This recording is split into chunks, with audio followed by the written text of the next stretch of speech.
விஜய் அவர்கள் சொல்லொண்ணாத துயரத்தில் இன்றைக்கு ஆழ்ந்திருக்கிறார். கரூரில் நடைபெற்ற தேர்தல் பரப்புரையின் போது ஏற்பட்ட குளறுபடியால் சுமார் 30க்கு மேற்பட்டவர்கள் இறந்திருக்கிறார்கள் என்கிற செய்தி தலைவர் அவர்களுடைய இதயத்தை சுக்குநூறாக உடைத்திருக்கிறது. தமிழக வெற்றி கழகத்தினுடைய பல்வேறு நிர்வாகிகளும் தங்களுடைய துயரத்தை இந்த ஒரு வேதனையான இந்த நேரத்தில் அந்த குடும்பத்தினுடைய உறுப்பினர்கள் இழந்து தவிக்கக்கூடிய இந்த நேரத்தில் தமிழக வெற்றி கழகம் இந்த மரணத்தில் அவர்களுக்கு துணை நிற்கும்.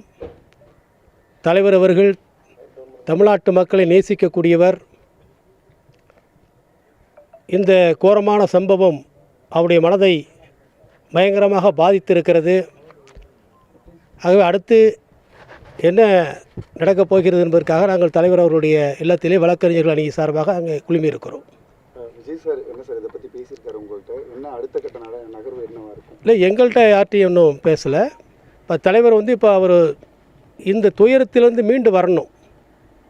ஏன்னா தமிழக மக்கள் அப்படி ஒரு அன்பை அவர்கள் மீது செலுத்தினார்கள். இப்படி ஒரு துயரமான சம்பவம் நடந்திருக்கு. இதை பற்றி எல்லாம் இதை பிறகு இன்வெஸ்டிகேட் பண்ணி இப்போ நானே பேச முடியாத ஒரு சூழ்நிலையில் இருக்குது. பிறகு தலைவர் அவர்கள் தங்களுடைய விஷயங்களை சொல்லுவார்கள். விஜய் அங்கேயே இருந்து மக்களை போய் பார்த்துருக்கணும் அப்படிங்கிற ஒரு குற்றச்சாட்டு இருக்குது. ஒரு சில மணி நேரங்களுக்கு பிறகுதான் அவர் இரங்கலை தெரிவித்தார் அப்படின்றது இருக்குது. இல்லை முறையில் அவர் என்ன சொல்ல தலைவர் அவர்கள் உடனடியாக இந்த செய்தி வந்த உடனடியாக தன்னுடைய வருத்தத்தை பதிவு செய்திருக்கிறார். நிச்சயமாக பாதிக்கப்பட்டவர்கள் அவங்களுடைய குடும்பங்களுக்கு தமிழக வெற்றி கழகம் பின்னாடி இருக்கும். தலைவர் அவர்களுக்கு என்றும் உறுதுணையாக இருப்பார்கள். நைட்டு கிளம்பியிருக்காரு சார், முதலமைச்சர் இன்று இரவு போயிருக்காரு.